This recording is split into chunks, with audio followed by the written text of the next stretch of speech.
Hi అందరికీ నమస్కారం. తెలుగునాట ఇప్పుడు బాయ్కాట్ కాంతారా చాప్టర్ 1 అంటున్నారు.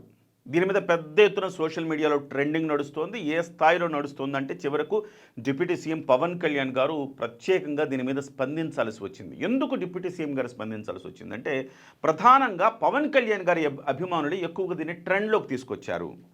సో ముఖ్యంగా తెలుగు సినిమాలకు అక్కడ జరుగుతున్న అవమానం, రీసెంట్గా ఓజీకి జరిగిన అవమానం నేపథ్యంలో ఈ ట్రెండ్ ఇక్కడ తీసుకొచ్చినట్టుగా మనకు అర్థమవుతోంది. అయితే ఇది ఇక్కడే కాదు, కర్ణాటకలో కూడా తుళు అభిమానులను, తుళు భాషను మాట్లాడే వాళ్ళను అవమానించినట్టుగా, వాళ్ళ సంస్కృతి సంప్రదాయాలను అవమానించినట్టుగా భావించిన వాళ్ళు కూడా దీన్ని బ్యాన్ చేయాలంటున్నారు. ఒకసారి మనం చూడొచ్చు, తుళు భాషకు సంబంధించి ఇక్కడ చూడొచ్చు, వాళ్ళ కల్చర్ని, వాళ్ళ దేవుళ్లను అవమానకరంగా చిత్రీకరించారు.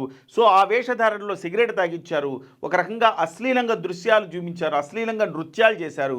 కాబట్టి మా సంస్కృతిని అవమానించిన కాంతారా చాప్టర్ 1ను నిషేధించాలని చెప్పేసి కన్నడ నాట ఆల్రెడీ బాయ్కాట్ ట్రెండ్ నడుస్తోంది. మరి తెలుగులో బాయ్కాట్ ట్రెండ్ నడవటానికి ప్రధానమైన కారణము నేను చెప్పినట్టుగా ఒకటేంటంటే తెలుగు సినిమాలకు జరుగుతున్న అవమానం, రెండవది ప్రధానంగా రిషబ్ శెట్టి నిన్న ప్రీ రిలీజ్ ఈవెంట్లో ఆయన తెలుగులో మాట్లాడకుండా పూర్తిగా కన్నడలో మాట్లాడడం అనేది ప్రధానంగా తెలుగు వాళ్ళను హర్ట్ చేసిందని చెప్పాలి. అయితే మొదటి చూద్దాం తెలుగు సినిమాలకు ఎలాంటి అవమానం జరిగింది. ఇంతకుముందు చూశారు మీరు, ఇప్పుడు చూడండి ఓజీకి సంబంధించిన ప్రీమియర్ షోలను, మొదటి రోజు షోలను కొన్ని చోట్ల కొంతమంది అడ్డుకున్న వాళ్ళు కూడా ఎవరంటే గతంలో పవన్ కళ్యాణ్ గారికి మార్చి 14న పవన్ కళ్యాణ్ గారికి కర్ణాటక జెండాను చూపించి ఆయనతో అభివాదం చేయించారు. అదే జెండాను మెడలో ధరించి వాళ్ళు వచ్చి ఇక్కడ అవమానకరంగా చేస్తున్నారు. అదే సమయంలో కేవలం ఓజీనే కాదు, మిగతా సినిమాలకు కూడా, ఇప్పుడు సంక్రాంతికి వస్తున్నాం, ఆ సినిమాకు కూడా అలాంటి అవమానమే జరిగింది. సంక్రాంతికి వస్తున్నాము, ఓజీ, తర్వాత 666, కల్కి, దేవర, ఇట్లా అనేక సినిమాల పట్ల ఇలాగే వ్యవహరించారు వాళ్ళు. కానీ ఇక్కడ జూనియర్ ఎన్టీఆర్ అభిమానులు వర్సెస్ పవన్ కళ్యాణ్ అభిమానులుగా తెలుగు రాష్ట్రాల్లో జరుగుతుంది. ఎందుకంటే ఈ పవన్ కళ్యాణ్ అభిమానులేమో దీన్ని బాయ్కాట్ చేయాలంటే జూనియర్ ఎన్టీఆర్ అభిమానులేమో మేము భుజాన మోస్తామని చెప్తున్నారు. దీనికి ప్రధానమైన కారణము ఈ రిషబ్ శెట్టి జూనియర్ ఎన్టీఆర్ని తమ ఫంక్షన్కి, తమ ప్రీ రిలీజ్ ఈవెంట్కు పిలవటం ఒక కారణమైతే, రిషబ్ శెట్టి భార్య సతీమణి ఆమె నేరుగా జూనియర్ ఎన్టీఆర్ని అన్నయ్య అని ఆప్యాయంగా పిలవడంతో మిగతా జూనియర్ ఎన్టీఆర్ అభిమానులంతా కూడా ఈ సినిమాను మనం ఎట్లయినా హిట్ చేసి తీరాలి, మన రిషబ్ శెట్టి సినిమా అనుకుంటున్నారు. కానీ ఇక్కడ అందరూ అర్థం చేసుకోవాల్సింది ఏంటంటే ఇది పవన్ కళ్యాణ్ గారు ఒక్కరికే జరుగుతున్న అన్యాయం కాదు, ప్రతి సినిమాకి ఈ రకమైన పరిణామాలు అక్కడ జరుగుతున్నాయి. వాస్తవానికి చూశారు కదా, పోస్టర్లన్నీ చించేస్తారు, అలాగే ఎర్రగా రంగు పూస్తారు, అలాగే బాయ్కాట్ చేసేసి సినిమాలను ఆడనీయకుండా, సో థియేటర్లో షోలు పడనీయకుండా చేశారు. ఇలా రీసెంట్గా ఓజీకి ఇలాంటి అనుభవాలు చాలా అయ్యాయి. అందుకోసం పవన్ కళ్యాణ్ గారి అభిమానులు ఎక్కువగా ఈ బాయ్కాట్ ట్రెండ్లో పాల్గొంటున్నారని చెప్పాలి. ఇక్కడ మరొక అంశాన్ని మనం గమనించాలి. కర్ణాటకలో ఇది ఫస్ట్ టైం ఏం కాదు. కర్ణాటకలో గత కొన్ని దశాబ్దాలుగా ఈ పరిస్థితి కనబడుతోంది. కర్ణాటక సినిమా ఇండస్ట్రీ వాస్తవానికి ఇటు తెలుగు ఇండస్ట్రీతో పోల్చినా, తమిళ ఇండస్ట్రీతో పోల్చినా కాస్త వీక్ అని చెప్పాలి. అక్కడ పెద్ద పెద్ద హీరోలు కానీ, పెద్ద పెద్ద నటులు కానీ అంతకుముందు లేరు. అంటే ఉన్నారు, రాజ్ కుమార్ స్థాయిలో ఉన్నారు, ఆ తర్వాత తరంలో అంత ప్రభావితం చేసేవాళ్ళు అయితే పెద్దగా లేరనే చెప్పాలి. సో వాళ్ళ సినిమాలు జాతీయ స్థాయిలో ఆడిన దాఖలాలు లేవు, వాళ్ళ సినిమాలో రికార్డులు కొల్లగొట్టిన దాఖలాలు లేవు. కానీ ఇక్కడ తెలుగులో అలాగే తమిళ్లో మాత్రం పెద్ద పెద్ద సినిమాలు రావటం, పెద్ద పెద్ద స్టార్లు రావటం, పెద్ద పెద్ద స్టార్ డైరెక్టర్ రావటం, ఆ సినిమాలన్నీ అక్కడికి వెళ్ళి డబ్బు అవ్వటం, అక్కడ సినిమా ఇండస్ట్రీ దెబ్బతింటుందన్న ఉద్దేశంతో అసలు డబ్బింగ్ సినిమానే నిషేధించాలన్న ఒక నిర్ణయానికి గత కొంతకాలంగా వచ్చారు వాళ్ళు. అయితే ఆ తర్వాత competition of cultural competition of India అని ఒక సంస్థ దీని మీద నిషేధం సరికాదు, డబ్బింగ్ సినిమాలను కూడా అనుమతించాలని భారత ప్రభుత్వ సంస్థ చెప్పడంతో మళ్ళీ ఇప్పుడు అనుమతిస్తున్నారు. ఇవాళ కూడా వాళ్ళకున్న అభ్యంతరం ఒకటే, ఈ పోస్టర్లు ఓజీ అనే పోస్టర్ ఇంగ్లీష్లో ఉండకూడదు, కన్నడలో రాయాలి. ఓజీ అనే పోస్టర్ తెలుగులో కూడా రాయకూడదు, లేదా ఇంకో 666 ఉంది దాన్ని ఇంగ్లీష్లో రాయకూడదు, కన్నడలో రాయాలి. ఆ పోస్టర్ని లాంగ్వేజ్ లోపల ఏదైనా ఉండనివ్వండి, దాన్ని తెలుగు కాకుండా కన్నడలోనే, ఏదైనా కన్నడలోనే రాయాలి అనేది ప్రధానమైన డిమాండ్ వాళ్ళది. ఇంకొక అంశం ఏంటంటే ఇక్కడ చాలామంది కన్నడ నాట చాలామంది తెలుగువారు ఉన్నారు, చదువుకోవటానికి వెళ్ళిన వాళ్ళు ఉన్నారు, ఉద్యోగాలు చేసేవాళ్ళు ఉన్నారు, వ్యాపారాలు చేసేవాళ్ళు ఉన్నారు. బెంగళూరులో దాదాపు 25 to 30% తెలుగు వాళ్ళు ఉన్నారంటే అతిశయోక్తి ఏం కాదు. సో వాళ్ళందరూ తెలుగులోనే చూస్తారు సినిమాని. సో కన్నడ అభిమానులు కన్నడలో చూసినా తెలుగు థియేటర్లు కూడా అధికంగా అక్కడ రిలీజ్ చేయాల్సి వస్తుంది. కాబట్టి కన్నడ మార్కెట్ చాలా పెద్ద మార్కెట్ తెలుగుకు కూడా. కాబట్టి కన్నడను వదులుకోవడానికి తెలుగు ఇండస్ట్రీ కూడా సిద్ధంగా ఏం లేదు. అయితే ఈ పోస్టర్ల ట్రెండ్ ప్రధానంగా ఇష్యూ క్రియేట్ చేసిందని చెప్పాలి. ఇదిగాక మరొక అంశం ఉంది. నేను ఇంతకుముందు చెప్పినట్టు రిషబ్ శెట్టి ఆయన కన్నడలోనే మాట్లాడడము. సో ఆయన కన్నడలో మాట్లాడడమే ప్రధానమైన సమస్య వచ్చింది. ఎందుకంటే ఆయన చాలామంది అనుకున్నారు ఆయన ఎందుకు కన్నడలో మాట్లాడుతున్నారు, ఆయనకు తెలుగు రాదేమో అనుకున్నారు. గతంలో ఆయన తెలుగు మాట్లాడిన సందర్భం కూడా ఉంది. ఒకసారి మనం చూస్తే నేటివ్ ప్లేస్ ఇంటి నుంచి తెలుసు. ఎందుకంటే it's my native place. It's my native place. చిన్నప్పటి నుంచి నేను చూసుకొని చూస్తూ పెరిగాను. అది ముందు నేను తెలుగు ప్రేక్షకులకి థ్యాంక్స్ చెప్పాలి. ఎందుకంటే ఇంత పెద్ద హిట్ చేశారు, ఇంత పెద్ద opening. So this is my third film which been dubbed into Telugu. రెండు ఫిల్మ్ బెల్ బాటమ్ హీరో ఓటీటీలో వచ్చింది. Theatrical release first. So first రిలీజ్లే ఇంత పెద్ద ఓపెనింగ్. ఈ రెండు వాస్తవానికి ఆయన గతంలో కాంతారా సినిమా వచ్చినప్పుడు ఆయన తెలుగులో ఇచ్చిన ఇంటర్వ్యూలో తెలుగులో మాట్లాడడం జరిగింది. మరి సో ఈ రెండేళ్లుగా కాంతారా వచ్చి రెండేళ్లు పైన అయిపోయింది. రెండేళ్లుగా ఆయన కనీసం తెలుగు కొంచెమైనా నేర్చుకోవాలి కదా స్టేజ్ మీద మాట్లాడేలాగా అనేది ప్రధానమైన డిమాండ్. ఇంకొకటి ఏంటంటే ఆయన ఉద్దేశం కూడా వేరుగా ఉంది.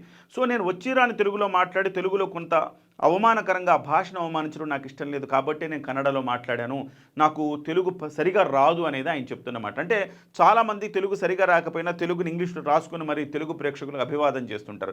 ఆ పని కూడా కనీసం చేయలేదు అనేది చాలామంది బాధపడుతున్నారు. మరి తెలుగు హీరోలు మాట్లాడతారా? తెలుగు హీరోల సినిమాలు అన్ని చోట్ల రిలీజ్ అవుతాయి కదా, మరి తెలుగు హీరోలు మాట్లాడతారంటే తెలుగు హీరోలు ఖచ్చితంగా మాట్లాడుతున్నారు. మనం ఒకసారి చూడొచ్చు. నా హిందీ పోనా నమస్తే అన్న హిందీలో తెలుగు అయితే నా బంగారం నమస్తే తెలుగులో చెప్తా. మలయాళం పోనా మలయాళం చూడవే.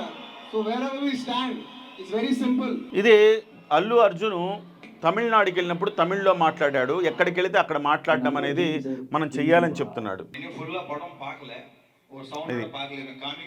ఇంతకుముందు జూనియర్ ఎన్టీఆర్ మాట్లాడింది తమిళనాడులో తమిళ్ మాట్లాడారు. అలాగే ఇవాళ మళ్ళీ ఇంకొక సినిమా సందర్భంలో రవితేజ తమిళ్లో మాట్లాడారు.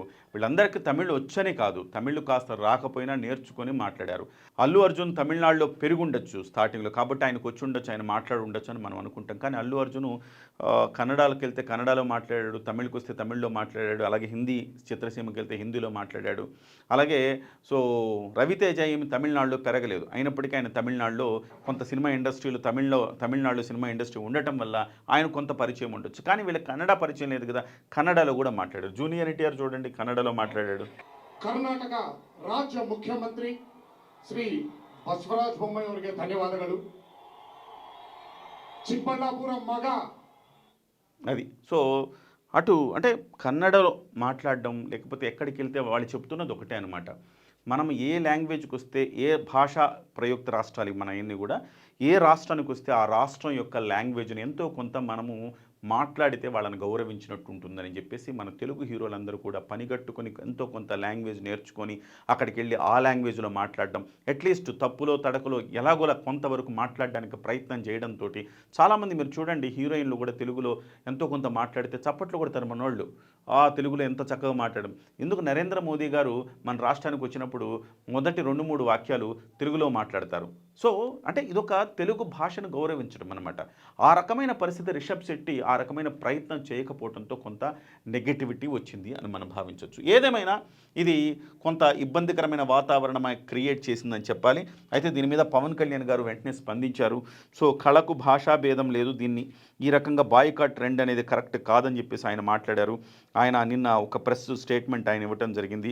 కర్ణాటకలో తెలుగు చిత్రాలకు ఇబ్బందులుంటే ఫిల్మ్ ఛాంబర్తో చర్చించుకోవాలి.